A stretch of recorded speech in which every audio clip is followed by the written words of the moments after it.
Still famous today, skilled cutlery making in Sheffield actually dates back to at least the 13th century, with a Sheffield knife being recorded as a prized possession of King Edward III. Iron ore, coal and stone for grinding wheels were found locally, but it wasn't until the mid-17th century that local steel making sprung up to supply the cutlers.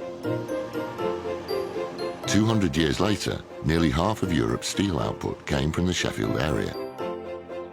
With origins as a humble blacksmith's workshop in 1750, today Forgemasters manufactures some of the world's largest and most technically challenging industrial steel components. Overseeing the plant's mammoth operations is the job of Gareth Barker.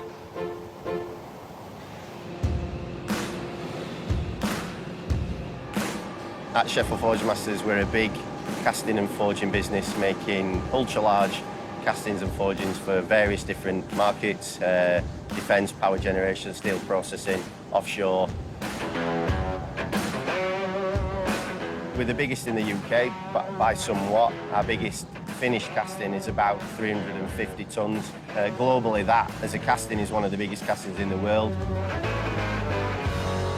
And we're looking at putting in a new forge. Because of the size and the scale of that forge, it's meaning we're having to clear out some of the dark corners of the business. We're a good opportunity to get Drew down to have a look around and see whether there are any little treasures lurking around. Whatever we can try and sell to Drew, we'll use that to put into the Support Dogs charity and some of the great work that the Sheffield Support Dogs team do. Hello. Right. Thank you for having us. Yeah. No worries, nice to meet you. Let's get inside, we'll get some safety gear on, we can have a walk around. Lovely job. Thank you.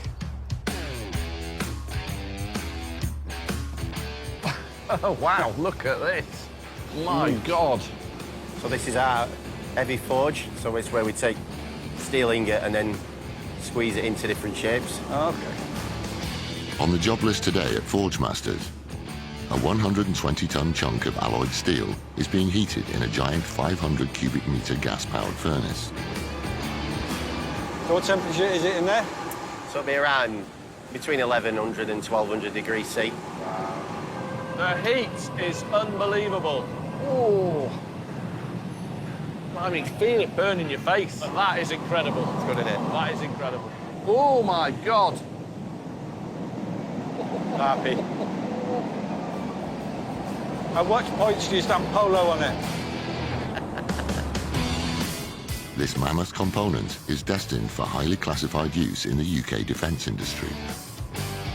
To forge or shape it, the steel needs to be an even temperature throughout.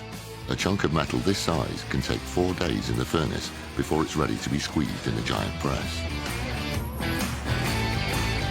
So it's 10,000 tonnes of force delivered per square inch a section. So there's a press driver sat in cabin at back here. And he's doing all that by eye? Yeah, it's all hand signals and stuff like that. That is, isn't it? That's one of the most impressive things we've ever seen. It's unbelievable. It is the ultimate guys in sheds making things. I could stand here all day, but I suppose we have to go and look for some stuff. Shall we? Forgemasters, my word, what a place. We are seeing work here at a scale. They're picking things up that weigh 250 tonnes while they're hot, moving them around and forming them. It's an incredible thing to watch.